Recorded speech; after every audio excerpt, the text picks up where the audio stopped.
Where you going, General? Berlin! I'm gonna personally shoot that paper-hanging son of a bitch! Released in 1970, Patton is not just an epic war film, but also a work of art deeply marked by history. Based on the complex life of General George S. Patton, one of the most brilliant yet controversial military commanders of the 20th century, the film portrays a character who is both a strategic genius and a man obsessed with glory and fame.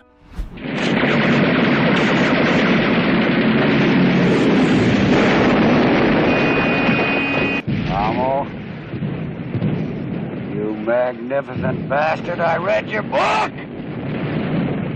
But Patton isn't only renowned for its grand battle scenes or the heroic image of its titular general. The film also captures attention with unsettling details that starkly illustrate the horrors of war, from the shocking and bloody scene of the military convoy crushing a chicken to the obsession of a US president who watched the movie countless times and the untold mysteries behind the scenes. Let's uncover 20 fascinating facts behind this cinematic masterpiece. 1. German tanks in the movie were actually Patton tanks.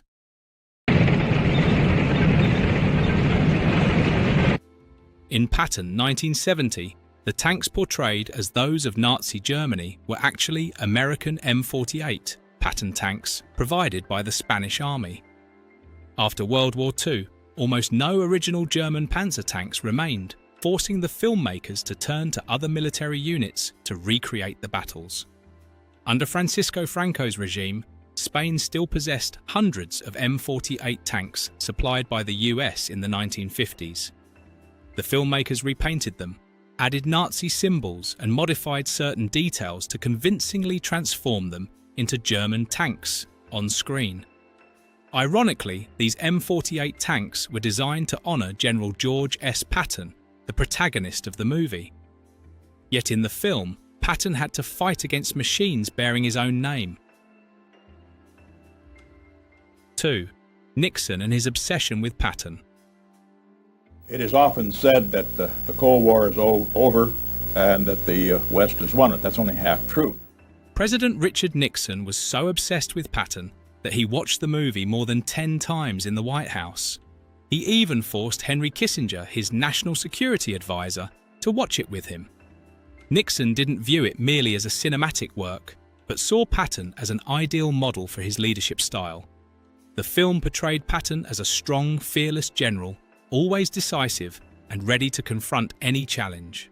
These qualities resonated deeply with Nixon, who was facing internal divisions in the US and the pressures of the Vietnam War. He used Patton's philosophy to bolster his confidence in his military decisions, particularly the Vietnamization strategy.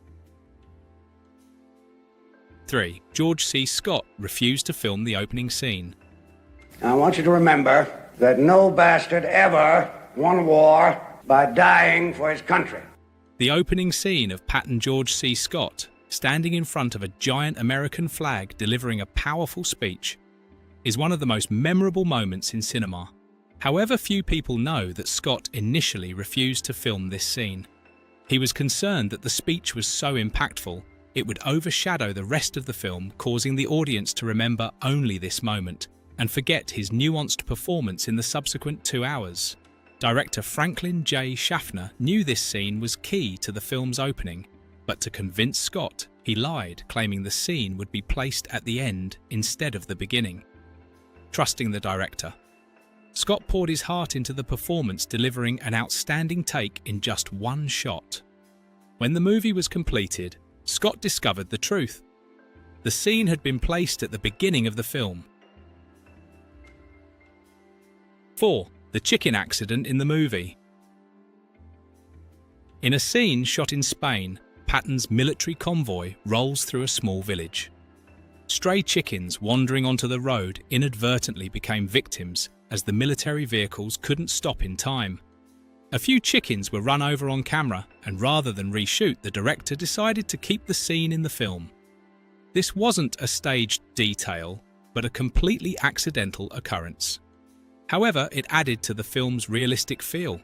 In war, chaos and minor losses like this happen frequently, not just to people, but to everything around them. 5. No studio logo.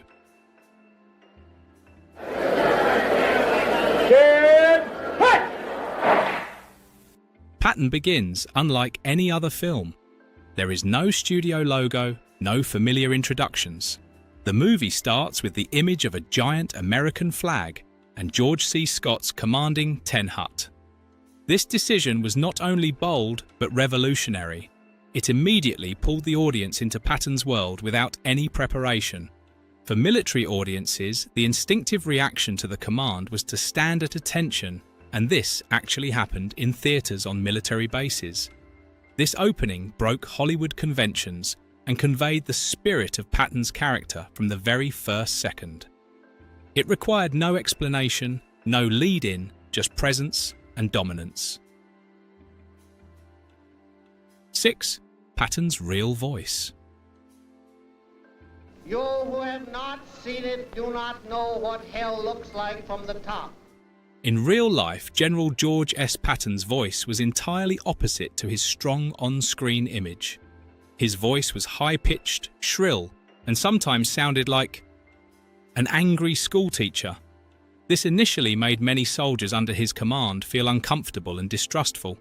However, Patton quickly compensated for this shortcoming by using colourful, often vulgar language to assert his authority. When portraying Patton, George C. Scott ignored this characteristic and replaced it with a deep, powerful, commanding voice perfectly suited to the cinematic image of a legendary general. While this change sacrificed some authenticity, it made the character more accessible to audiences and enhanced the film's appeal. 7. The Spanish military provided major resources. To recreate the brutal battles of World War II, the filmmakers spent nearly $6 million, half of the $12 million budget, on hiring the Spanish military. Under Francisco Franco's regime, Spain's army had thousands of soldiers and military equipment supplied by the US during the 1950s. They played the role of German soldiers, operated tanks, artillery, and performed large-scale battle formations. The Spanish military didn't just serve as extras, they nearly became the backbone of the battle scenes in the movie. Soldiers were trained to march fire and follow commands from Hollywood filmmakers instead of their actual commanders. This created grand realistic scenes without the need for CGI, a rarity in that era. 8. Patton's real guns. The ivory-handled guns George C. Scott wore on his hips in the movie weren't props, but the actual weapons of General George S. Patton. The filmmakers borrowed them from the West Point Museum, which houses many personal artifacts of the legendary general. These weren't just weapons, but symbols of Patton's bold and unique personality. Patton had these guns custom designed with ivory grips and intricate details reflecting his perfectionism and his desire to stand out in the military. When Scott wore them in the film, he not only embodied Patton, but also carried a piece of real history. The weight balance and craftsmanship of the guns helped Scott connect deeply with the character, resulting in an incredibly authentic performance. 9. Military advisor disliked Patton. General Omar Bradley, who served alongside Patton in World War II, was invited to be the technical advisor for the film to ensure military accuracy. However, it's interesting to note that Bradley actually disliked Patton. He considered Patton reckless attention-seeking and overly obsessed with personal glory. In the film, the relationship between Bradley, played by Carl Malden, and Patton is portrayed as a close, enduring friendship. But in real life, Bradley frequently criticized Patton's impulsive actions, such as slapping soldiers with combat stress or deliberately violating military agreements to gain personal recognition. Despite this, Bradley ensured the film didn't favor or glorify Patton blindly. This balance allowed Patton to portray the character's complexity, a brilliant military genius but also deeply flawed. Bradley, while disagreeing with many of Patton's actions, played a crucial role in maintaining the film's authenticity, making him one of the most important contributors to its success. 10. Francis Ford Coppola was fired but still succeeded. Francis Ford Coppola, who later gained fame for The Godfather, was hired to write the screenplay for Patton. He spent months researching and crafting a bold script that delved into Patton's inner complexities, including his belief in reincarnation and his internal conflict between the glory of victory and the loneliness it brought. However, at the time, producers thought Coppola's script was too philosophical and didn't fit the tone of an epic war film. As a result, Coppola was fired. Ironically, much of Coppola's script remained intact in the final film. The producers eventually realized that the combination of grand military victories and Patton's psychological depth was the key to the film's appeal. The iconic opening scene, the speech in front of the American flag, was also Coppola's idea and was kept exactly as he had written it. Although Coppola had left the project, he won the Academy Award for Best Original Screenplay. This recognition proved his talent and demonstrated that bold ideas sometimes need time to be appreciated. 11. George C. Scott was not the first choice. Before George C. Scott was cast as Patton, several other famous actors turned down the role. Burt Lancaster, Rod Steiger, Lee Marvin, and even Ronald Reagan all said no because they felt the character was too difficult for audiences to empathize with. John Wayne, who was eager to play the role, was rejected because his style didn't fit the image of Patton. Scott himself was initially uninterested in the role, but changed his mind after reading the script and recognizing the character's complexity. He understood that Patton was not just a victorious general, but also a deeply conflicted man, both admirable and detestable. This insight allowed Scott to deliver a masterful performance that captivated audiences. Scott's portrayal not only earned him an Oscar, but also immortalized the image of Patton on screen. It's hard to imagine anyone else doing a better job in the role. 12. Scott's struggle with alcohol. During the filming of Patton, George C. Scott struggled with alcoholism, which occasionally created challenges for the production team. However, director Franklin J. Schaffner chose to handle the situation tactfully, rather than confront Scott directly.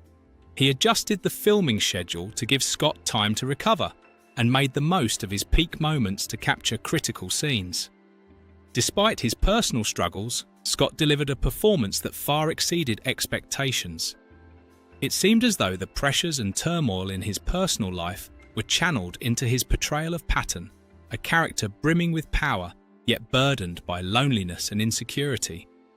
Scott's real-life chaos didn't detract from the film. Instead, it added depth to his character. This demonstrates how personal challenges can sometimes serve as a source of inspiration in art. 13. Scott criticized his own performance.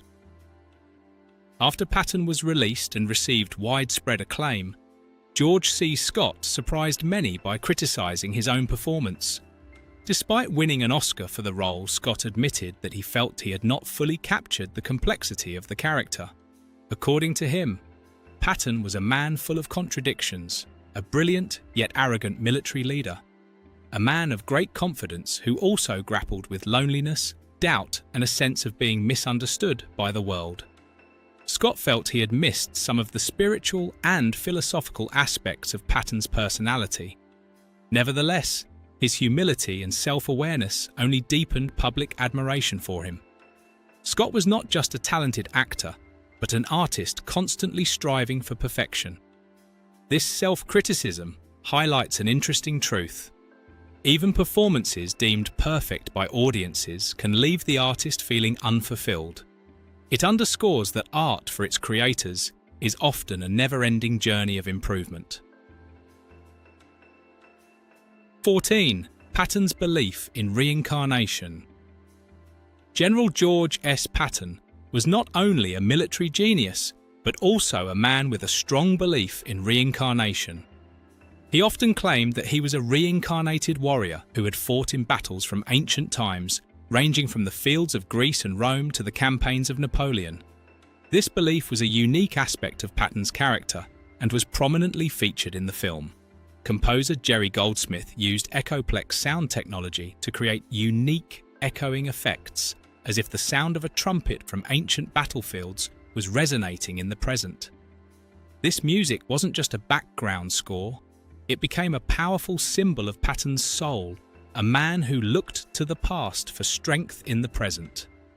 The combination of the film's score dialogue and George C. Scott's performance brought this surreal belief to life, making Patton a character who transcended history.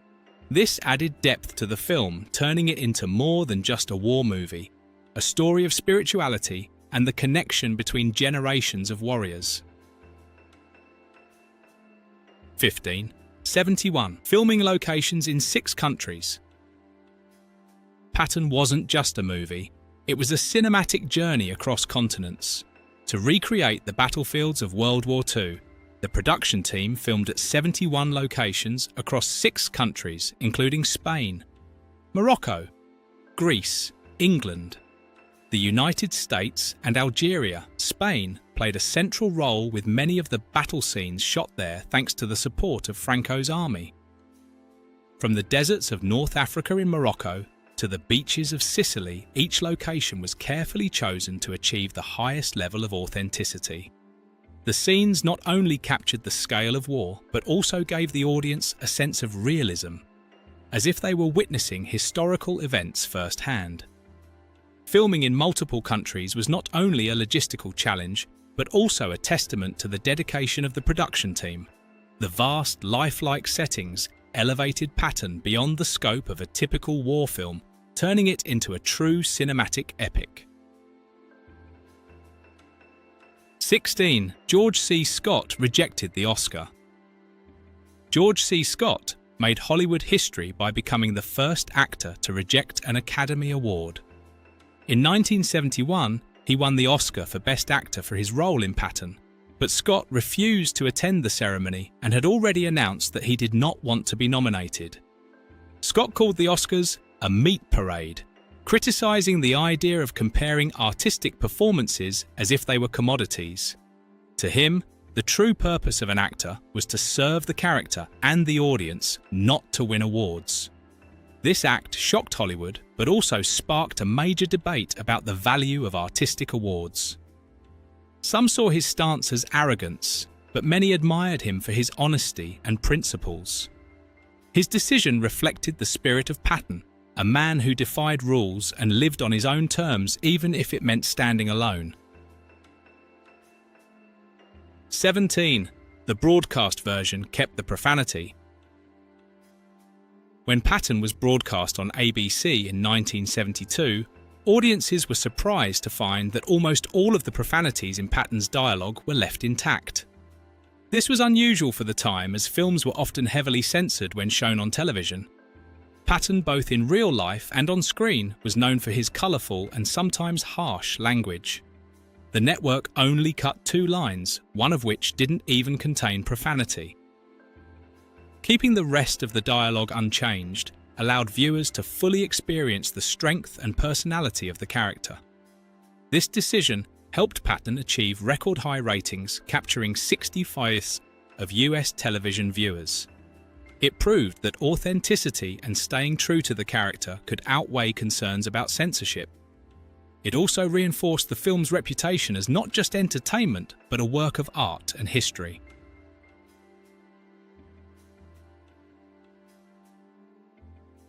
18. Echoplex sound technology. Jerry Goldsmith, the composer for Patton, used Echoplex technology to create one of the most iconic film scores in cinema history. This device allowed sounds to repeat with echo effects, giving the impression of a trumpet's call echoing from the past. The music wasn't just a background element, it became a character in its own right, helping the audience feel Patton's spirituality and his belief in reincarnation. Each time the trumpet sounded, it symbolized Patton's connection to warriors of the past, reminding viewers that he wasn't just a 20th century general, but the embodiment of a timeless warrior spirit. This score, earned Goldsmith an Oscar nomination and became one of the defining features of Patton. It elevated the film beyond a simple war movie, adding layers of depth and making it unforgettable. 19. Patton preserved by the US Library of Congress. In 2003, Patton was selected for preservation in the National Film Registry by the US Library of Congress. This honor is reserved for films deemed to have cultural, historical, or aesthetic significance. Patton is not just an outstanding cinematic work, it is also a sweeping portrait of war leadership and patriotism. The film vividly captured the image of General George S. Patton, a complex and contradictory figure, both a military genius and a man obsessed with personal glory. Beyond its artistic value, Patton addresses timeless issues such as the ethics of war sacrifice and the cost of glory. It has become a living historical document offering deep insights into World War II and how individuals can shape history. Being preserved by the Library of Congress affirms the film's lasting value and ensures that future generations can continue to access it. This recognition highlights the power of cinema, not just to entertain, but also to record and convey important cultural and historical legacies. Over 50 years since its release, Patton remains a symbol of war films, a timeless masterpiece and a reminder of the importance of art in documenting human history.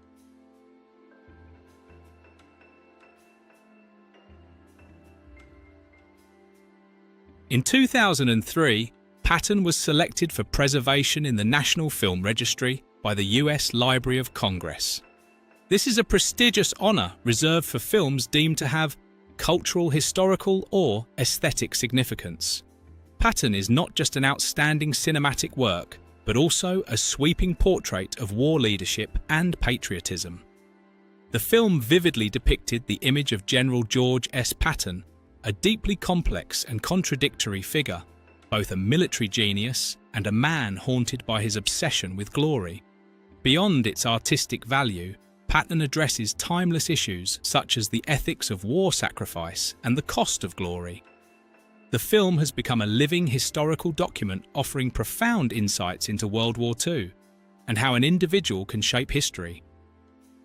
Its preservation by the Library of Congress not only affirms the film's value, but also ensures that future generations will continue to have access to this masterpiece.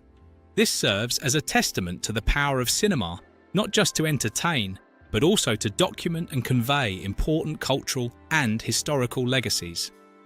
More than 50 years after its release, Patton remains a symbol of war cinema, a timeless masterpiece and a reminder of the importance of art in preserving human history. Under the masterful direction of Franklin J. Schaffner, the sharp screenplay by Francis Ford Coppola, and the legendary portrayal by George C. Scott Patton, not only won 7 Academy Awards, but also became a timeless symbol. To this day, the film is praised as a vivid portrait of war and humanity, and it remains one of the classic films truly deserving of eternal preservation. Don't forget to like, share and subscribe so you won't miss exciting videos in the future. Thank you for watching and see you in the next video.